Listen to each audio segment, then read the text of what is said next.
Alright, so this is my How to Get Good, at Yu-Gi-Oh. This book, shares information on both some basic aspects of the card game Yu-Gi-Oh. Deck building, shuffling, deck ratios, and things of that nature, among other stuff. How many spells and traps you should have versus monsters, and so forth and so forth.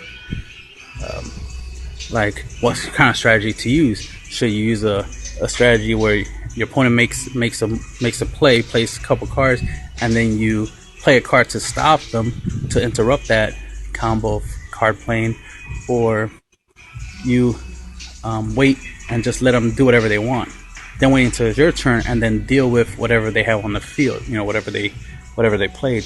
Let's say they summon a big monster like 3,000 attack, and you have a strategy that you have where you can summon a monster that's even stronger than that and attack and beat the monster, things of that nature. So this book will give you information for stuff like that. Also will teach you about competitive play and casual play. They're roughly the same thing, but there are some slight differences in competitive play versus casual play. Casual play, you take a little bit more risk because you're just trying things out and you're just trying to have some fun.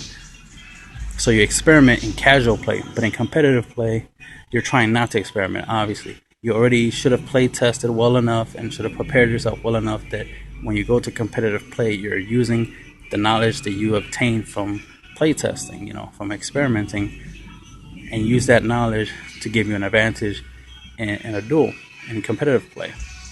In competitive play, winning is the goal. The goal is to win. While in casual play, it's just about playing a game. And of course, you want to win, but if you lose, that's okay. It does. It's not like it will affect your ranking or anything. It's just casual play. It's just playing for fun, right? But in competitive play, winning versus losing does matter because it does have to do with your ranking in the competitive scene. When you're going up in the tournaments, and your ranking determines the difficulty level of your opponent. So the higher rank, the more difficult it should be for you to win because your opponents are at a higher level. They've won a lot. So you gotta, outsmart them, among other things. Sometimes it's not just having good cards is enough to win a duel, just having a strong card or a strong effect. Sometimes it's, even using a weak effect to its utmost capabilities. Your ability to be creative and use a card in a way that it's not typically used. Sometimes in the order in which you play your cards determine the outcome, like greatly determine the outcome of winning versus losing. Because if you play your cards in the wrong order, you can lose. So playing them in the right order matters. So you have to test and make sure you can play your cards in the right order. I've seen some videos of some competitive duels, and somebody played a combo backwards. If they played it in a different order, they would have won. But instead, they played differently, and they lost. And what's interesting is the scenario that they're in is not too unique of a scenario, like too unique that it would be hard to figure out right there on the spot what to do. It was a straightforward, simple scenario. It's like your opponent has this many monsters. You have a card that will let you, make it where those monsters are not a problem, and then play another card which will get rid of the monsters. So obviously you play with the one card that makes the monsters less of a threat, and then you play the other card that gets rid of them. But instead, if you play it backwards, where you try to get rid of monsters first, but then you can't because the monsters are actually trying to stop you from getting rid of them, then you just messed up. You played the cards in the wrong order. And it was a straightforward idea. The monsters were a problem because they were doing something, so you had to stop them from doing that thing before you did anything else. So it was straightforward. It was easy. Anyone would have noticed that. It's not like it was hard. It was a scenario that you couldn't have noticed that you should have played a certain way. It's just sometimes that happens. Sometimes someone doesn't play the way they should have obviously played. So that's where misplays comes from. But it's part of being human.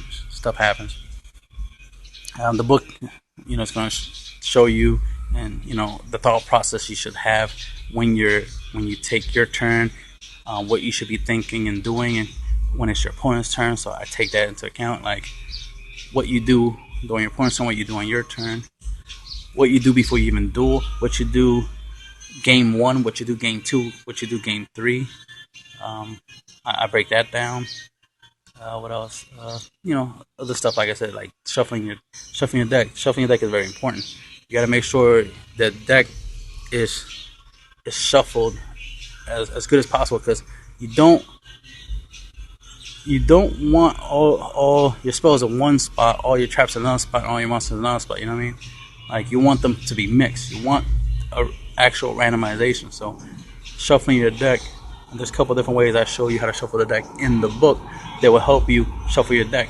Not only will help you shuffle it so it's properly randomized, so you're not drawing 2 copies of a card you didn't want to draw 2 copies of. You should only draw like 1 copy of each card you want or have in your deck at any given time.